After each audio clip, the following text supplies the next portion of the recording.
Okay, hi guys, this is my first video, so bear with me. I just thought I'd do a video showing y'all how to make my feather hair clips, but they make awesome little decorations, so let's get started. Feathers, these are ostrich feathers, but you can use just about anything. It's really up to you.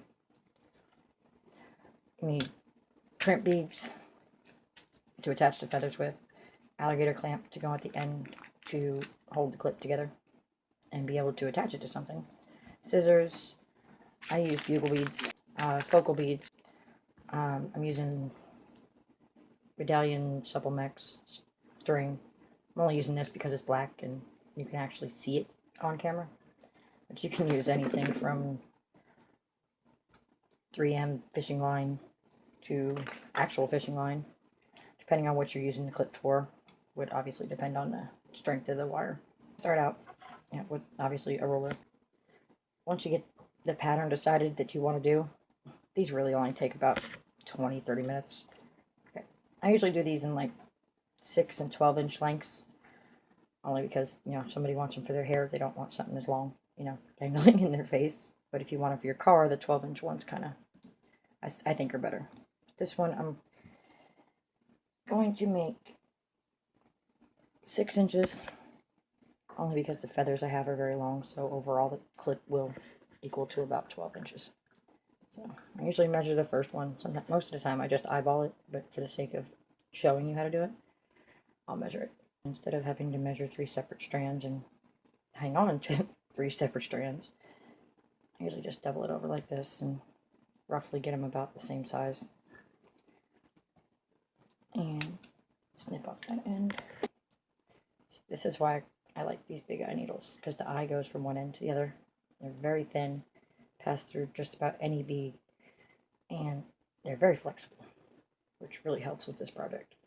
So I put my ends in there, but I've got a crimp bead here. And just like I would with any bead, take the needle, you pass it through the crimp bead, and you pull it down, making sure all 3 of your strands stayed in the end of the needle. So I like to try to leave my strands kind of doubled over if I can. If I can, I can't, but ideally I'd like to leave it doubled over. So I don't know if you can see the standard pair of, crimping pliers, my scissors that I lost. There they are. And just snip. Oops, sorry.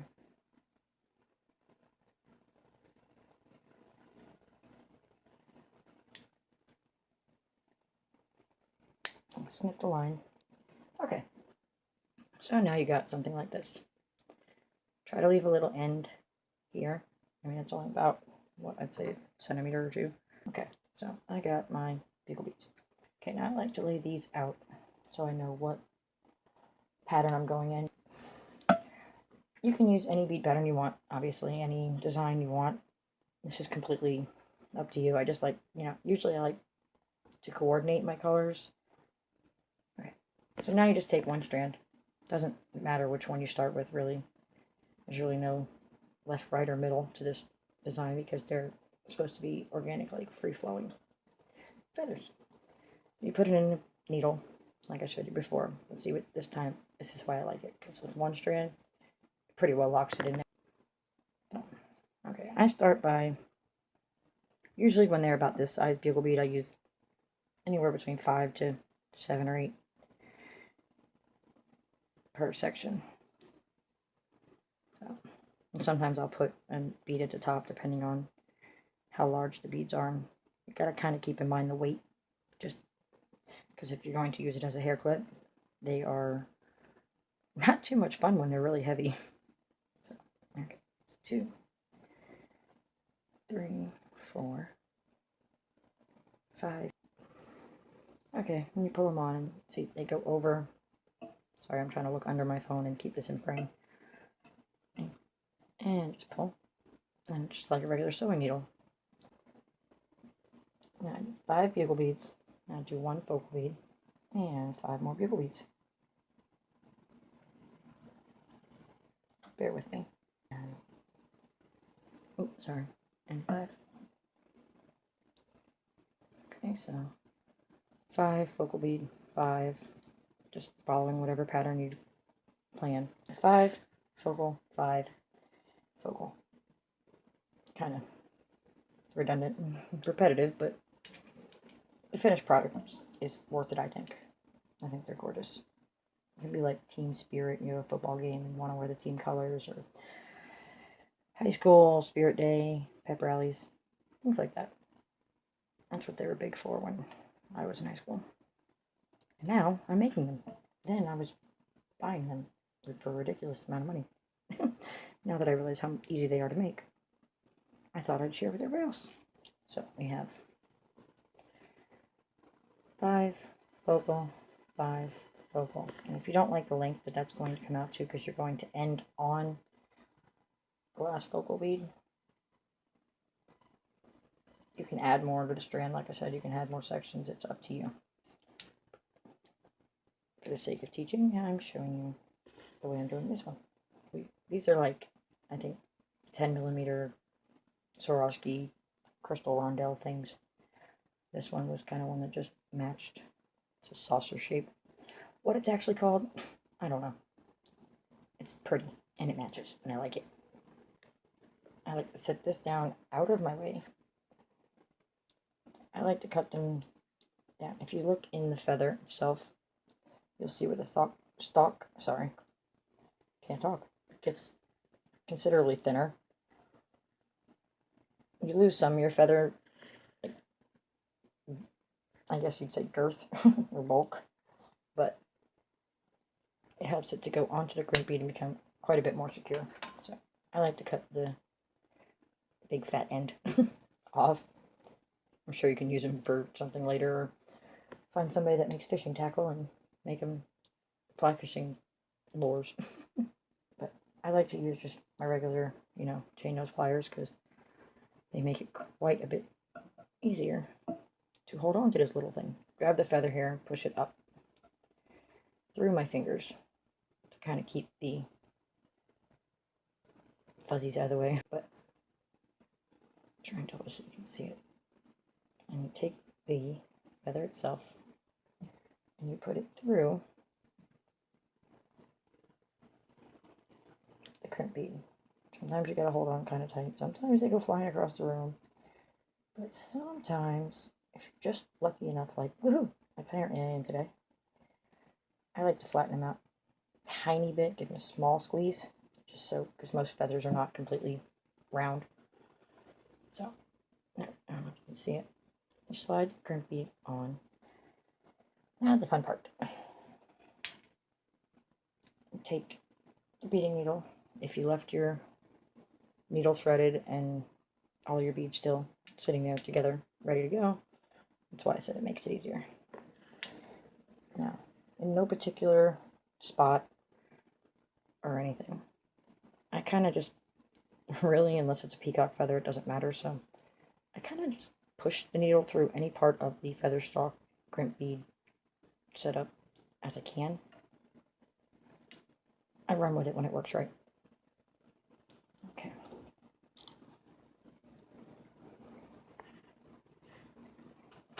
I like to grab the crimp bead itself after I get the needle through it and pull.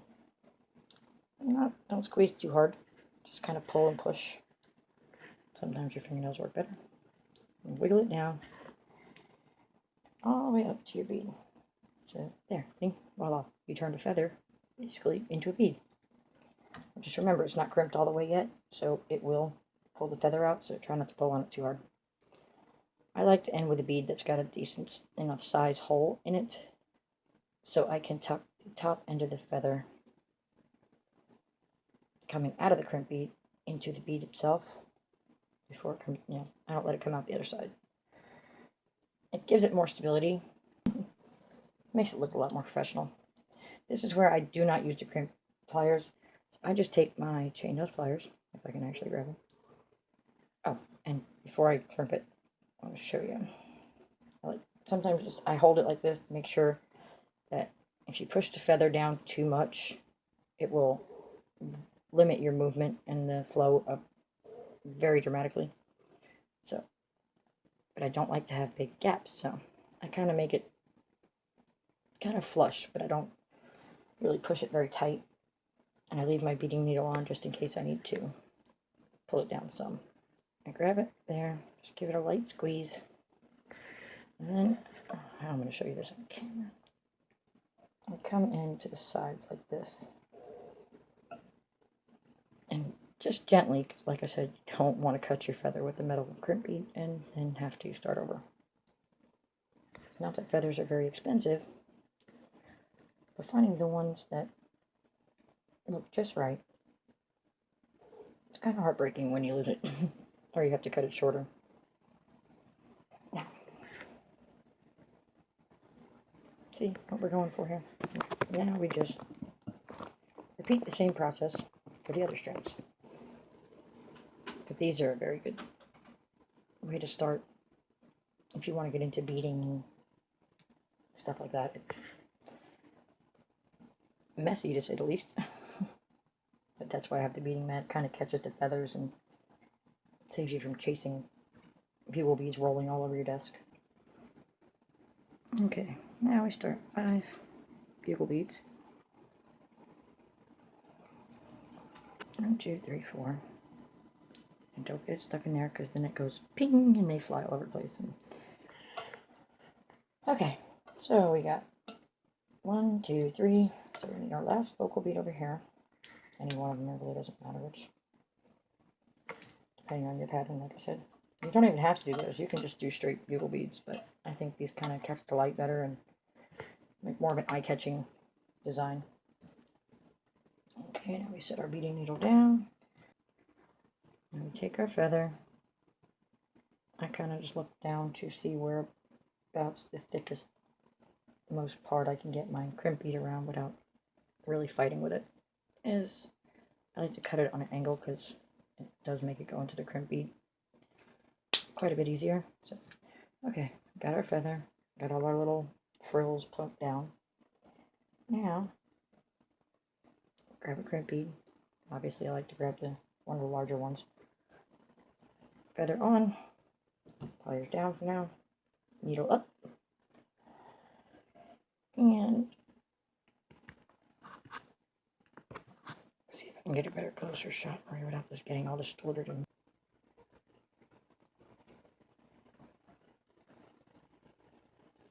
like I said, I fit it really anywhere I can fit it. Okay, crimp bead, beading needle through.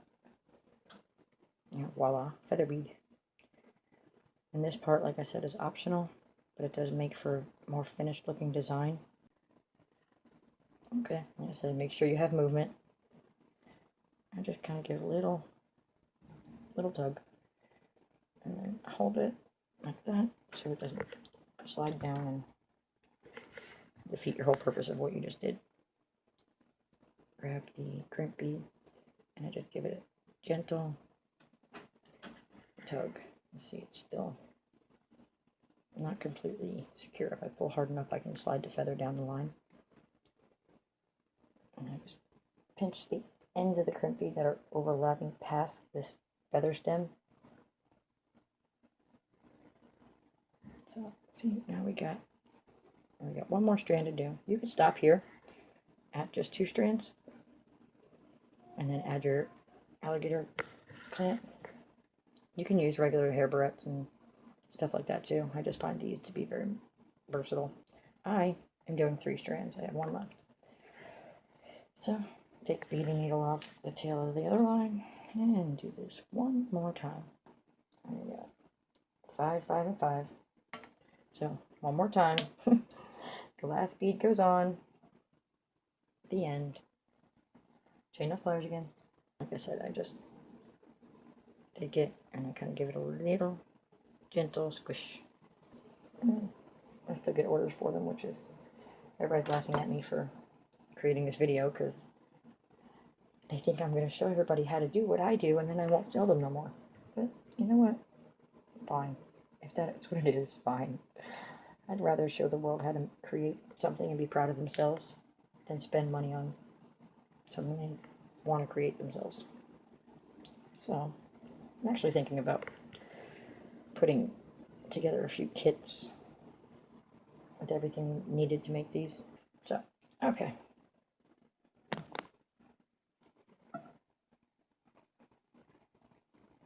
I put it in really any old way, but I like to put it through here.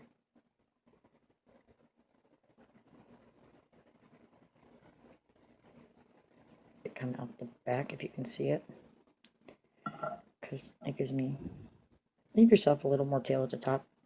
Don't aggravate yourself like me. Now you start by taking these, sorry if this part's not very clear, taking these side prongs, and I like to bend them a little bit at a time, not completely. Just kind of roll it in and switch over to other side here and roll it in. Be mindful of your tail you're holding on to, because if you let go it will fall out. And then I just squeeze pretty firm.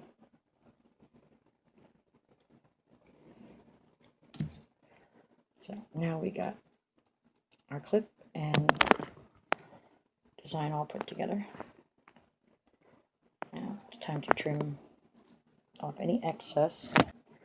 Cut. Try not to cut your line. I've done it. Now I put the nail polish on. And like I said, this is cheap, Wet n Wild. I like this kind of because it works. I've tried gel nail polish, but just like on your fingernails, the drying time and need of UV light tends to really hinder your progress. So I just do it like this, and I try to hang it on something where I can flip it around to the back and paint it on. It's clear, it dries nicely, so you really don't see it, which is awesome. And because I feel more secure knowing it's not going to just, fall apart a bit. I'm pretty unique.